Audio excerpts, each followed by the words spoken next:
Hi நமஸ்தே, நான் உங்க friend Jaya Srinivasan. Welcome to veggies recipe. இன்னைக்கு ஆக்சுவலாக அந்த ரெசிபியும் நம்ம எதுவும் பார்க்க போறது இல்ல. நேற்று நான் கொஞ்சம் ஷாப்பிங் போயிருந்தேன். அது எனக்கு ரொம்ப பிடிச்சி போய் இந்த பொருள் வாங்கிட்டு வந்தேன். சரி, எனக்கு பிடிச்சதை உங்களுக்கும் நான் காமிக்கணும் அப்படின்னு சொல்லிட்டு தான் இந்த வீடியோ பண்றேன். இது பாருங்க, செம்ம கியூட்டா இருக்கு. கண்டிப்பா உங்களுக்கும் ரொம்ப பிடிக்கும். தாளிக்கிற கரண்டி. ஃபர்ஸ்ட் பார்க்கும்போது எனக்கு புரியவே இல்லை, இது என்ன அப்படின்னு எனக்கு தெரியவே இல்லை. ஆனா பாருங்க எவ்வளவு கியூட்டா இருக்குல்ல, செம்மையா ஹேண்டிலோட ரொம்ப நல்லா இருக்கு. பிளஸ் நல்ல அப்படி குழிவா இருக்கிறதுனால நமக்கு யூஸ் பண்றது ரொம்ப நல்லா இருக்கும். ஆனா இது கொஞ்சம் இது ப்ரீ சீசன்டு தான். ஆனா கொஞ்சம் சீசனிங் பண்ண வேண்டியதா இருக்கு. அதுவும் உங்களுக்கு காமிக்கலாம் அப்படின்னு. இதோட மட்டும் இல்ல, இன்னொன்னு வாங்கிட்டு வந்து நம்ம ஒன்னோட வருவோமா, அந்த பாருங்க இந்த தோசை கல் செம்ம சூப்பரா இருந்தது. நல்லா ஃபிளாட் கல், நல்ல வெயிட்டா, ரேட்டும் பரவாயில்ல மாதிரி தான் எனக்கு தோணுச்சு. நான் சொல்றேன், நீங்க சொல்லுங்க இது கரெக்டா அப்படின்னு. பாருங்க இந்த சைஸுக்கு செம்மையா இருக்குல்ல. இது ரெண்டும் வாங்கிட்டு வந்தேன். இது ரெண்டும் இன்னைக்கு ப்ரீ சீசன்டா இருந்தாலும் நம்ம ஸ்டைல கொஞ்சம் சீசனிங் பண்ணாதான் நல்லா இருக்கும். அது எப்படி பண்றது அப்படிங்கறத நம்ம இன்னைக்கு பார்க்கலாம். ஃபர்ஸ்ட் டைம் சேனலை பாக்குறீங்கன்னா ப்ளீஸ் சப்ஸ்கிரைப் பண்ணிடுங்க. பெல் ஐக்கானை கிளிக் பண்ணி வச்சிட்டீங்கன்னா நான் போடக்கூடிய எல்லா வீடியோஸும் குவிக்கா உங்களுக்கு ரீச் ஆகும். வாங்க இதை எப்படி ஈஸியா பண்ணிடலாம். இது காஸ்ட் அயர்ன், இது தடுக்கா பேன், அதை நம்ம தாளிக்கிற கரண்டி. நல்ல குழிவா இருக்கு. நம்ம கடுகு எதுவும் தாளிச்சான வெளியில தெரிக்காது அப்படின்னு எனக்கு தோணுச்சு. அதனாலதான் நான் இதை வாங்கிட்டு வந்தேன். அடுத்தது இது காஸ்ட் அயர்ன் தோசா தவா, தோசா பேன். இது நல்ல வெயிட், நல்ல சூப்பரா இருக்கு. 2.5 கிலோ வெயிட் இருக்கு. சைஸ் அப்படின்னு பாத்தீங்க அப்படின்னா 12 இன்ச்சஸ் இருக்கு, 30 சென்டிமீட்டர்ஸ் இருக்கு. பாருங்க நல்ல வெயிட்டா இருக்கு. இது ரெண்டுமே ப்ரீ சீசன்டு தான், அப்படிதான் சொல்லியிருக்காங்க, எழுதியிருக்கு. இருந்தாலும் நம்ம யூஸ் பண்றதுக்கு தகுந்த மாதிரி நம்ம கொஞ்சம் திரும்பவும் இதை சீசன் பண்ணிக்கிட்டா நல்லா இருக்கும். அதனால நம்ம மெத்தட்ல நம்ம இது கொஞ்சம் இப்ப கிளீன் பண்ணிக்கலாம் வாங்க. ஆக்சுவலா இது ரெண்டுமே நான் ரொம்ப ஆசைப்பட்டு வாங்கிட்டு வந்தது. எதுவும் பெய்ட் ப்ரமோஷன் அப்படிலாம் எதுவுமே கிடையாது. எனக்கு ஆசையா இருந்தது, நான் வாங்கிட்டு வந்தேன். உங்களுக்கு அது காமிக்கும் போது எனக்கு ரொம்ப சந்தோஷம். அதனாலதான் நான் காமிக்கிறேன். வாங்க இது எப்படி கிளீன் பண்றதுன்னு பார்க்கலாம். ஃபர்ஸ்ட் வாஷ் பண்ணும்போது நல்லா சுடு தண்ணி நான் போட்டு வச்சிருக்கேன். இதுலதான் நல்லா வாஷ் பண்ணிக்கணும். பாருங்க நல்லா ஃபுல்லா அப்படி தண்ணியை போட்டுட்டு, பிரஷ் இந்த மாதிரி சாஃப்டான பிரஷ், அது நம்ம ஆல்ரெடி யூஸ் பண்ணி வேஸ்டா இருக்கிறதா இருக்கலாம், இல்லை நைலான் பிரஷ்ஷா இருக்கலாம், இல்லைன்னா நமக்கு ஸ்க்ராட்ச் பிளேட்லயே இந்த மாதிரி மெல்லிஸ் பிரஷ் வருது. அதால நம்ம அதை தேய்ச்சிட்டோம் அப்படின்னா அதுல இருக்கிற அழுக்கு ஏதாவது இருந்ததுன்னா அது போயிடும். நல்ல சுடு தண்ணியை போட்டு இப்படி நல்லா தேய்க்க வேண்டியதான். இந்த ஓரம்லாம் இருக்கு பாத்தீங்களா, இதுலாம் கூட அழுக்கு இருக்கும். இதெல்லாம் அப்படி நல்லா தேய்க்கணும். இந்த திரும்பவும் இன்னொரு தடவை கொஞ்சம் தண்ணியை ஹாட் வாட்டரை ஊற்றிட்டு இதே பிரஷ்ஷால கொஞ்சம் நல்லா தேய்க்கணும். ரஃப்பான பிரஷ்ஷும் யூஸ் பண்ணக்கூடாது. அதே நேரம் சோப்பு, லிக்விட் எதுவுமே யூஸ் பண்ணக்கூடாது. வெறும் பிரஷ்ஷும் ஹாட் வாட்டர் மட்டும்தான். ஃபுல்லாவே இந்த கேப்பு, இந்த இதெல்லாம் இருக்கு பார்த்தீங்களா, இந்த இடுக்கா இருக்கு இல்லையா, இதுல எல்லாத்தையும் நல்லா ஹேண்டில் எல்லாமே நல்லா தேய்க்கணும். பாருங்க, இப்ப நம்ம தேய்ச்சது லேசா கருப்பு இருக்கு பாருங்க, தண்ணி இது அழுக்குதான், அவ்வளவுதான். இதை கொட்டிட்டு திரும்ப கொஞ்சம் ஒரு தடவை தேய்ப்போம். இந்த மாதிரி 4-5 தடவை கொஞ்சம் கொஞ்சமா தண்ணி ஊத்திட்டு இந்த பிரஷ்ஷால நல்லா தேய்ச்சிக்கணும். இதுல இருக்கிற அழுக்கு ஃபுல்லா வந்துடும். இது நல்லா அப்படி தேய்ச்சாச்சு. இப்போ பேக் சைடு, ஆக்சுவலா மேல சைடு ரொம்ப நம்ம நல்லா தேய்க்க வேண்டியதா இருக்கும். அடி சைடு ரொம்ப தேய்க்க வேண்டிய அவசியம் இருக்காது, லேசா தேய்ச்சா போதும். காஸ்ட் அயர்ன் கொஞ்சம் கேர்ஃபுல்லா யூஸ் பண்ணணும். இரும்பு கல் மாதிரி இல்ல, இது கீழே விழுந்ததுன்னா உடையும். புதுசா இருக்கும்போது கொஞ்சம் டெலிகேட்டா தான் இருக்கும். கொஞ்சம் பழக பழக பழக அதுவும் நல்லா ஸ்ட்ராங் ஆயிடும். அவ்வளவுதான். இது நல்லா இப்போ வாஷ் பண்ணிட்டோம். இது ஃபுல்லா ஈரம் இல்லாம நல்லா தொடச்சிக்கலாம். பழைய துணியை யூஸ் பண்ணிக்கோங்க. கருப்பானாலும் நம்ம அதை தூக்கி போட்டுடலாம். அதனால நான் கீழே பழைய துணியே வச்சிருக்கேன். துடைக்கிறதுக்கும் இந்த பழைய துணி தான் நான் யூஸ் பண்றேன். ஃபுல்லா ஈரம் இல்லாம நீட்டா துடைச்சிடுவோம்.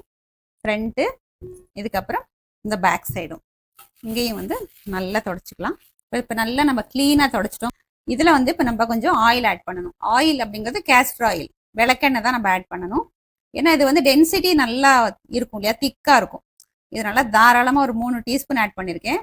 பண்ணிட்டு ஃபுல்லா அந்த கல்லுல நல்லா நீட்டா, கொஞ்சம் கூட ஒரு இடம் கூட விடாம நீட்டா அப்ளை பண்ணிடணும். ஏன்னா அந்த கல்லுலாம் போர்ஸ் இருக்கும், சின்ன சின்ன ஹோல்ஸ் இருக்கும். அதுல ஃபுல்லா இந்த எண்ணெய் போகணும். இந்த நம்ம கேஸ்டர் ஆயில் யூஸ் பண்ணோம் அப்படின்னா இந்த கல்லு நமக்கு நான்ஸ்டிக் கல் மாதிரி ஆயிடும். அதனால ஃபர்ஸ்ட் யூஸ் பண்ணும்போது எப்பவுமே இந்த கேஸ்டர் ஆயில் தான் யூஸ் பண்ணணும். இந்த பாருங்க, இப்ப நல்லா தாராளமா நான் நல்லா அப்ளை பண்ணிட்டேன். சொதன்னு அவ்வளோ எண்ணெய் இருக்கு பாருங்க. இதை இப்ப ஸ்டவ்ல வச்சு லோ ஃப்ளேம்ல நல்லா இப்ப இந்த எண்ணெய் புகையணும். அந்த அளவுக்கு நம்ம இதை சூடு பண்ணிக்கணும். ஸ்டவ் ஃப்ளேம் ஃபுல்லா இல்லாம நல்லா சிம் பண்ணிக்கணும். பண்ணிட்டு இந்த கல்லை தூக்கி இந்த மாதிரி வச்சிடணும். ஸ்லோ ஃப்ளேம்ல இப்போ நல்லா ஃபுல்லா நம்ம எண்ணெய் அப்ளை பண்ணியிருக்கோம். அது நல்லா புகை வரணும். அது வரைக்கும் நம்ம வெயிட் பண்ணலாம். இப்போ நம்ம இந்த காஸ்டைன் தாளிக்கிற கரண்டி இருக்குல்ல, இது அதே மாதிரி க்ளீன் பண்ணிடலாம். இதுலேயும் அதே மாதிரி ஹாட் வாட்டர் போடுவோம். ப்ரஷ்ல நல்லா தேய்ச்சிக்கணும். இந்த கேப்பு இந்த எல்லா இடத்துலையுமே நல்லா தேய்ச்சிடணும். இப்போ கொஞ்சம் நம்ம எஃபர்ட் போட்டோம் அப்படின்னா இது ரொம்ப நாளைக்கு, ரொம்ப பல வருஷங்களுக்கு நல்லா இருக்கும். நல்லா தேய்ச்சாச்சு. ஃபைனலாக ஒரு தடவை நல்லா ஹாட் வாட்டர் வச்சு வாஷ் பண்ணிடலாம். நல்லா க்ளீனாக தேய்ச்சாச்சு. இதையும் வந்து நல்ல ஈரம் போக தொடச்சிடலாம்.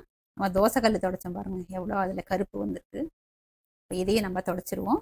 இந்த துணியை தொடச்சி நம்ம தூக்கி போட்டுடலாம். அதுக்காக தான் நான் பழைய துணியாக எடுத்துகிட்டு இருக்கேன். இதில் பாருங்க எவ்வளோ அழுக்கு. இது தோசைக்கல்லில் இருந்தது. இது தாளிக்கிற கரண்டியில் எவ்வளோ அழுக்கு இருந்திருக்கு.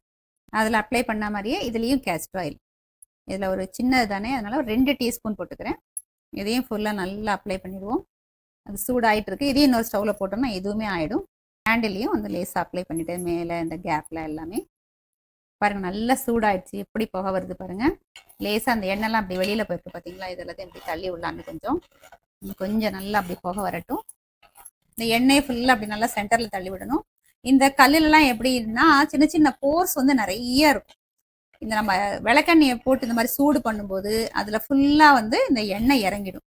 இறங்கி இந்த கல் நமக்கு கம்ப்ளீட்டாக நான்ஸ்டிக் மாதிரி ஆகிடும். ஒட்டாமல் அப்புறம் தோசை போட்டுன்னு வச்சுக்கோங்களேன், தானே டப் டப்புன்னு எந்திரிச்சு வந்துடும். அந்த அளவுக்கு நல்லா ஆகிடும். அதுக்காக தான் நம்ம இந்த ப்ராசஸ் பண்ணுறோம். இது இன்னும் கொஞ்சம் நேரம் அப்படியே இருக்கட்டும். நல்லா இன்னும் புகையட்டும். 5 நிமிஷத்துக்கு இப்படி சூடு பண்ணியாச்சுங்க. நல்லா அப்படி புகை வந்துருச்சு. இப்போ இதை ஸ்டவ் ஆஃப் பண்ணிவிட்டு இதை அப்படியே வந்து கூல் ஆக விடணும். தண்ணியெலாம் ஊற்றிடக்கூடாது, எதுவும் பண்ணக்கூடாது. அப்படியே விட்டுட்டிங்கன்னா அது கொஞ்சம் நேரத்தில் நல்லா கூல் ஆகிடும். அதுக்கப்புறம் நம்ம பார்க்கலாம். தாளிக்கிற கரண்டியும் பாருங்கள் ஸ்லோ ஃப்ளேமில் இதில் வச்சுருக்கேன் நான். இதுவும் அதே மாதிரி நல்லா புகஞ்சி வரணும். நான் உங்களுக்கு காமிக்கிறேன்.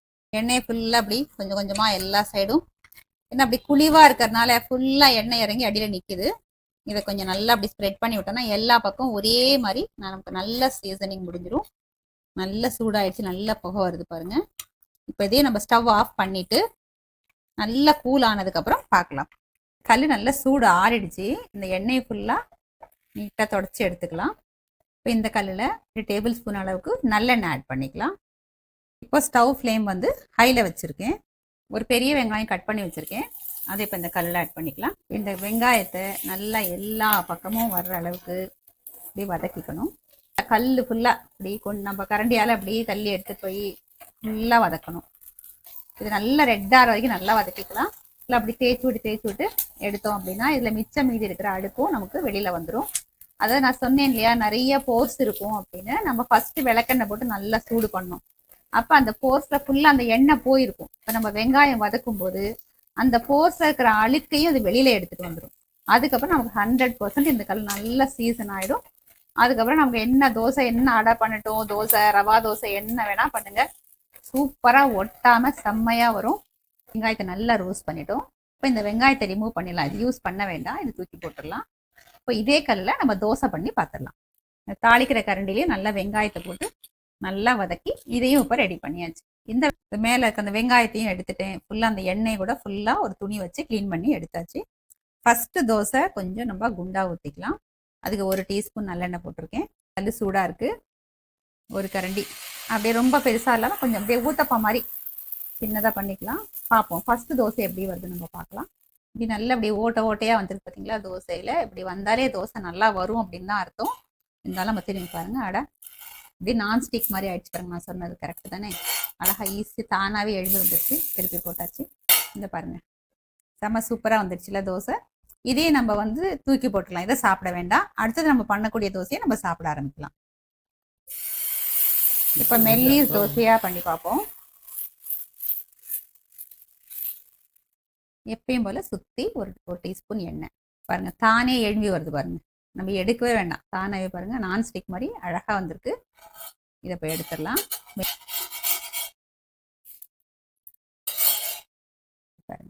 இதே மாதிரி ஒரு 4-5 தோசை பண்ணிட்டோம்னா சூப்பராக வந்துடும். இதை வந்து சாப்பிடலாம். நம்ம ரொம்ப ஈஸியாக இன்னைக்கு காஸ்டையன் ப்ரீ சீசன் பண்ண தோசைக்கல்லையும் காஸ்டையன் ப்ரீ சீசன் பண்ண தாளிக்கிற கரண்டியையும் நம்ம யூஸ் பண்ணுறதுக்கு தகுந்த மாதிரி நல்லா க்ளீன் பண்ணி ப்ராசஸ் பண்ணி வச்சிட்டோம். இது நம்ம எப்போ வேணுமோ அப்போ நம்ம யூஸ் பண்ணிக்கலாம். சின்ன சின்ன விஷயங்களை மட்டும் நம்ம ஃபாலோ பண்ண வேண்டியதாக இருக்கும். என்ன அப்படின்னா, இப்போ தோசைக்கல்லை நீங்கள் எப்பெல்லாம் யூஸ் பண்ணுறீங்களோ யூஸ் பண்ணி முடிச்சதுக்கப்புறம் ஒரு டிஷ்யூ பேப்பரோ இல்லை ஒரு துணியோ வச்சுட்டு இப்ப நம்ம எண்ணெய் தோசைக்கு ஊத்துவோம் பாத்தீங்களா, அது ஃபுல்லா அந்த ஓரத்துல போய் தங்கிடும். அதை முடிஞ்ச வரைக்கும் இப்படி நல்லா தேய்ச்சி சென்டர்லயும் தேய்ச்சி விட்டுருங்க. எக்ஸஸா இருக்கு இல்லையா, அதை எடுத்து விட்டுருங்க. இந்த ஓரத்துல அப்படி எண்ணெய் வந்து அப்படியே தங்கி தங்கி அப்படியே கசண்டு மாதிரி கட்டிடும். பழைய தோசைகள் எல்லாம் பாத்தீங்கன்னா உங்களுக்கு தெரியும். அந்த மாதிரி ஆகாம இருக்கணும். ரெகுலரா அந்த மாதிரி நம்ம தொடச்சிட்டோம்னா அந்த மாதிரி வரவே வராது. எப்பயும் தோசைக்கல்லு பளிச்சுனே வச்சுக்கலாம். அதே மாதிரி கிளீன் பண்ணும்போது ரெகுலரா வந்து சோப்போ அந்த மாதிரி எதுவும் போடாம சாஃப்டான ஒரு ப்ரஷ் வச்சு லேசா தேய்ச்சி வாஷ் பண்ணிடுங்க. வாஷ் பண்ண கையோட நல்லா அந்த ஈரமே இருக்கக்கூடாது, சுத்தமா தொடச்சிடணும். நல்லா ட்ரை பண்ணிடணும். பண்ணிட்டு அதுல நல்லெண்ணெயை ஊற்றி நல்லா அப்படியே கையாலேயோ இல்லை ப்ரெஷ்ஷாலேயோ ஈவனா நல்லா ஸ்ப்ரெட் பண்ணிட்டு நீங்க எடுத்து வச்சுக்கணும். ரெகுலரா அப்படி பண்ணாலே இந்த தோசைக்கல் வந்து எவ்வளவு வருஷம் ஆனாலும் சூப்பரா நமக்கு எல்லா வேலையும், அதாவது தோசை, அடை, நீங்க என்ன வேணா பண்ணிக்கலாம், சூப்பரா வரும். அதே மாதிரி சப்பாத்தி வந்து தோசைக்கல்ல சப்பாத்தி பண்ணக்கூடாது. சப்பாத்தி பண்ணிட்டோம்னா அதுல வந்து தோசை நமக்கு வராது. இந்த விஷயங்களை நம்ம கரெக்டா ஃபாலோ பண்ணிட்டே வந்தோம் அப்படின்னாலே போதும். எவ்வளவு நாளானாலும் நம்ம ஈஸியா அதை வச்சு நம்ம யூஸ் பண்ணிக்கலாம். பார்த்த ப்ரொசீஜர் வந்து ப்ரீ சீசன்டு ப்ராடக்ட்டுக்காக தான். ஆல்ரெடி ப்ரீ சீசன் பண்ணதுக்கு இப்படி பண்ணிக்கணும் அப்படிங்கிறது தான். அதே வந்து நீங்க சீசன் பண்ணாத தோசை கல்லோ கடாயோ ஏதாவது வாங்குறீங்கன்னா அதோட ப்ரொசீஜர் வேறையா இருக்கும். அது இன்னொரு வீடியோல நான் உங்களுக்கு கண்டிப்பா காமிக்கிறேன். இந்த ப்ரொசீஜர் உங்களுக்கு கண்டிப்பா யூஸ்ஃபுல்லா இருக்கும் நான் நினைக்கிறேன். லைக் பண்ணுங்க, கமெண்ட் பண்ணி உங்களுக்கு எந்த அளவுக்கு பிடிச்சிருந்தது, யூஸ்ஃபுல்லா இருந்ததுன்னு சொல்லுங்க. இந்த வீடியோ உங்க ஃப்ரெண்ட்ஸ் அண்ட் ஃபேமிலிக்கு ஷேர் பண்ணுங்க. அடுத்த வீடியோல ஒரு புது ரெசிபியோட நான் உங்களை மீட் பண்றேன். தேங்க்ஸ் ஃபார் வாட்சிங்.